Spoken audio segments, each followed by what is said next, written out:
ada kalanya satu cerita bisa mengubah cara kita melihat dunia.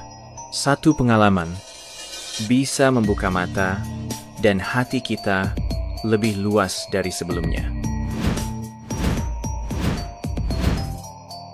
Selamat datang di Jejak Kisah Channel, tempat di mana setiap video bukan sekadar tontonan, tapi perjalanan.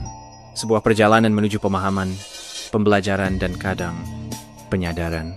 Hari ini, saya akan bawa kalian masuk ke sebuah jejak kisah yang mungkin akan membuatmu berpikir dua kali. Cerita tentang legenda lancang kuning yang tragis di Laut Riau. Tapi sebelum kita mulai, pastikan kamu sudah like dan nyalakan lonceng notifikasi. Karena setiap video di sini bukan hanya untuk ditonton, tapi untuk dirasakan. Siapkan hati, buka pikiranmu.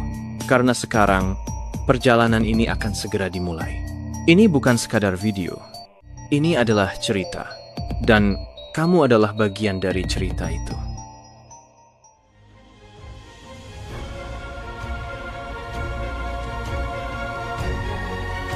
Di tanah Melayu, tepatnya di pesisir Riau, terdapat sebuah legenda yang telah hidup ratusan tahun lamanya. Sebuah kisah tentang kapal megah bernama Lancang Kuning. Tapi, lebih dari sekedar kapal, ia menyimpan cerita cinta, pengkhianatan, dan pengorbanan yang memilukan hati.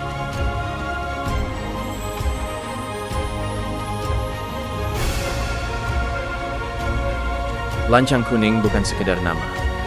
Ia adalah simbol kebesaran bagi masyarakat Riau. Lancang adalah jenis kapal tradisional yang dahulu digunakan sebagai alat transportasi, dan kuning adalah warna kebesaran kerajaan. Konon, kisahnya bermula dari sebuah kerajaan di Bukit Batu, Kabupaten Bengkalis, dipimpin oleh seorang raja bijaksana, Datuk Laksamana, yang dibantu oleh dua panglima hebat, Panglima Umar dan Panglima Hasan.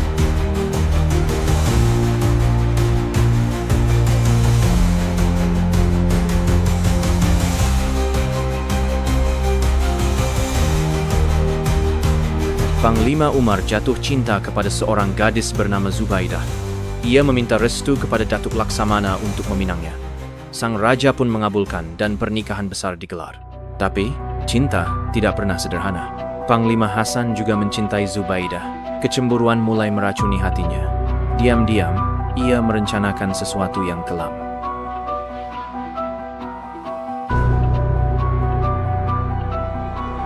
Dengan tipu daya, Hasan menyuruh seorang pawang bernama Domo menyampaikan mimpi palsu kepada sang raja. Katanya, kerajaan akan diserang Lanun, dan hanya sebuah kapal besar bernama Lancang Kuning yang bisa menyelamatkan negeri. Tanpa curiga, Datuk Laksamana menyetujui. Pembangunan Lancang Kuning dimulai siang dan malam, tapi itu hanyalah awal dari tragedi besar.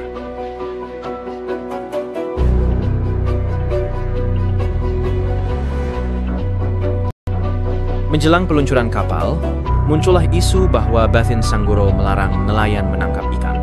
Datuk Laksamana mengutus Panglima Umar untuk menyelesaikan masalah ini, meninggalkan Zubaidah yang sedang hamil tua. Tapi itu semua hanyalah siasat. Karena saat Umar pergi, Hasan mendekati Zubaidah dan memaksa cintanya. Tapi Zubaidah menolak ia setia. Dalam kemarahan, Hasan menyeret Zubaidah ke tepi laut, lalu mendorong tubuhnya ke bawah kapal. Ia dijadikan tumbal. Dan anehnya, kapal yang tadinya tak bisa bergerak, kini meluncur dengan mulus.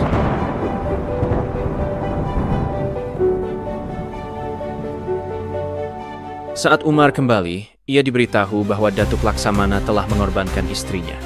Dengan mata merah, Umar menyerang dan membunuh sang raja. Tapi Pawang Domo segera membongkar kenyataan. Umar pun sadar, ia telah membunuh orang yang tidak bersalah. Ia mengejar Hasan dan duel terjadi di atas Lancang Kuning. Di tengah badai, Umar menusuk Hasan dan tubuh musuhnya terjatuh ke laut.